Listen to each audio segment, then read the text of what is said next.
youtube.com/clube 885.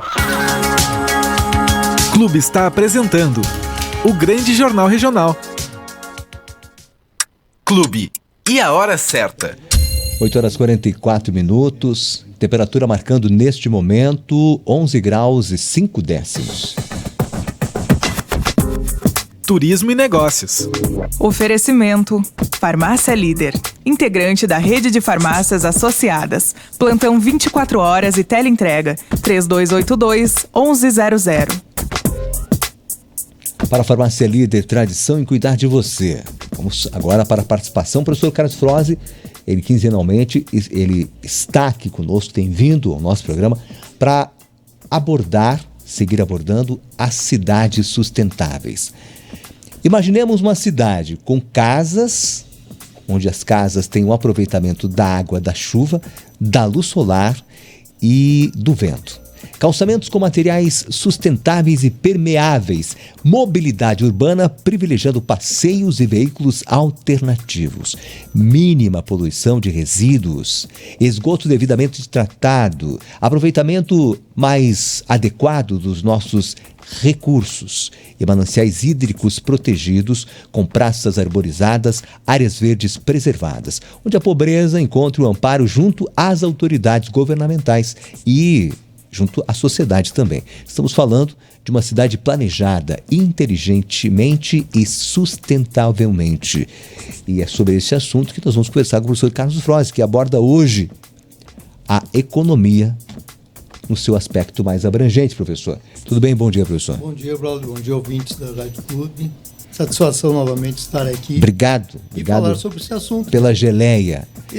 Braulio, esse teu tema, essa tua descrição toda, entra numa lei chamada SIDESCA, Sistema Municipal de Desenvolvimento Sustentável de Canela. Sim. Onde é que está a dificuldade? A aplicabilidade da lei.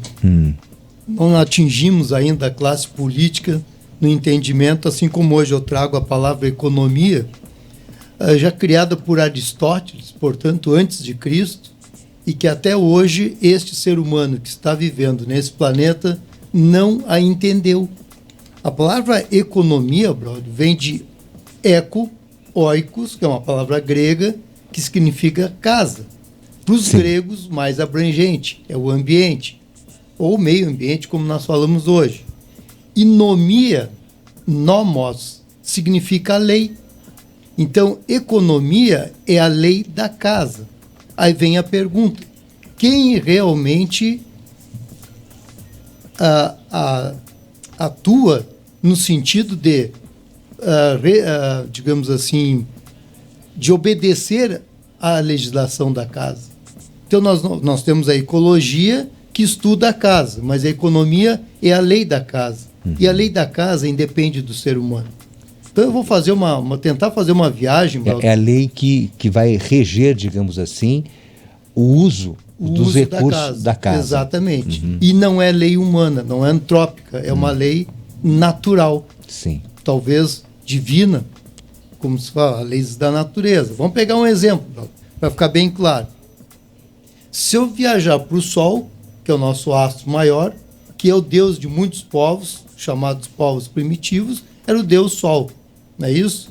O Sol, na verdade, no seu contexto, são explosões de átomos de hidrogênio formando o hélio, que é o segundo elemento da tabela periódica, que, por sua vez, gera luz.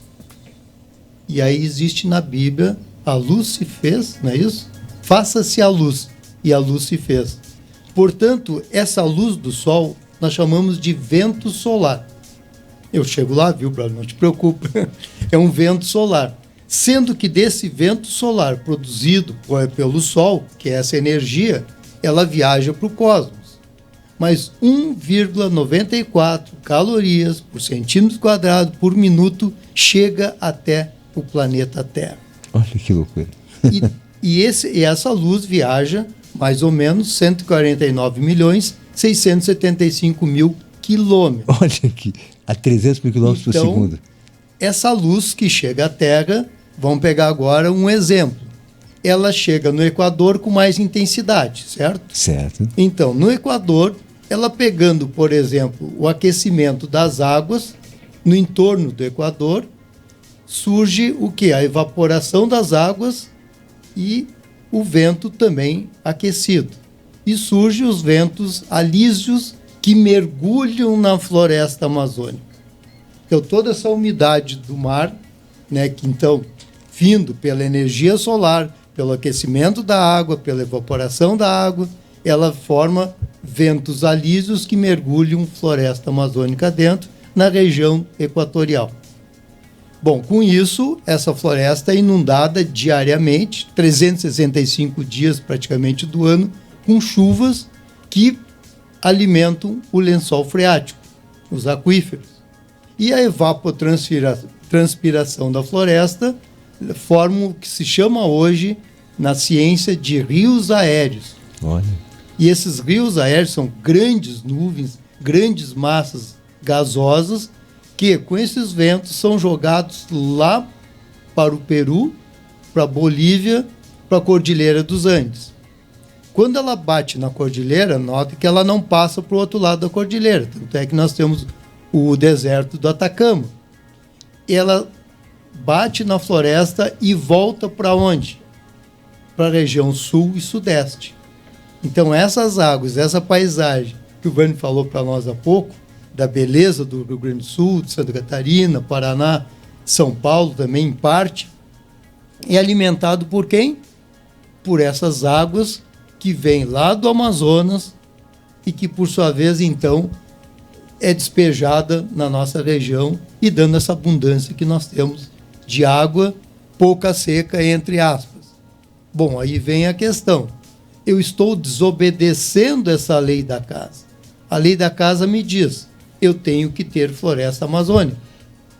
Mas, politicamente, nós temos uma política de desmatamento dessa floresta amazônica.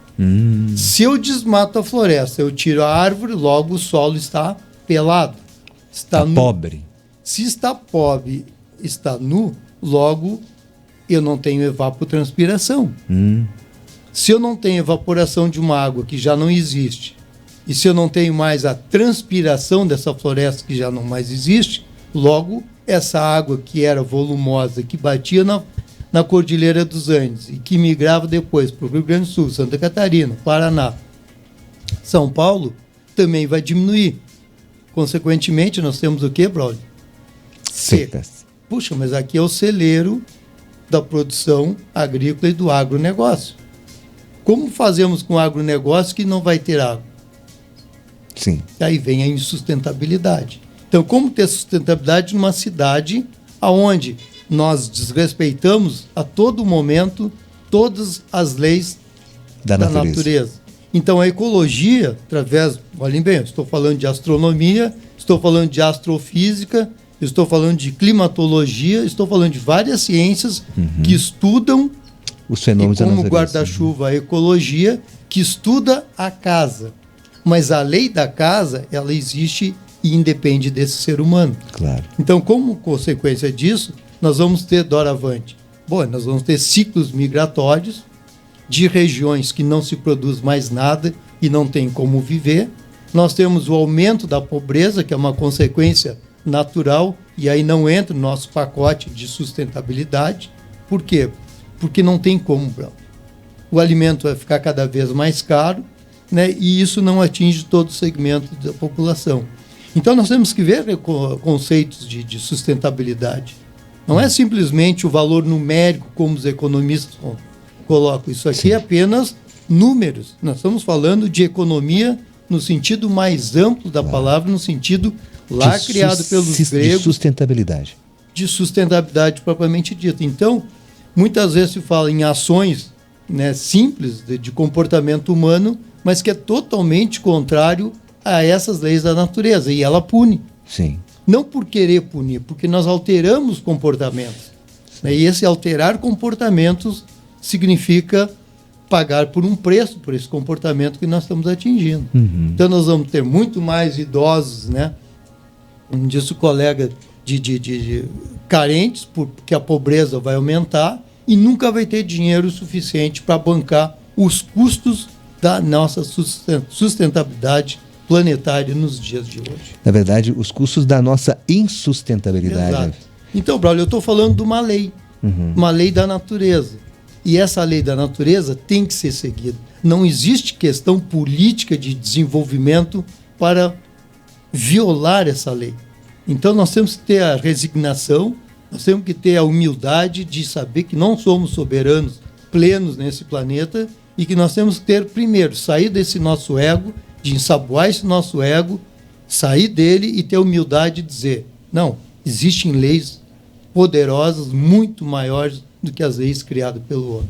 Sem dúvida, professor, olha só, e aí nós temos que entender que se nós não fizermos a nossa parte, né, de efetivamente cumprirmos, né, com os nossos deveres de cidadão do mundo, porque a gente pensa que a gente é cidadão de Canela, Gramado, região das Hortênsias, somos cidadãos planetários. Essa visão macro, professor, se não for observada e principalmente, né, se nós não respeitarmos as leis que regem a nossa planeta. Estava vendo, hoje é o dia da sobrecarga do planeta.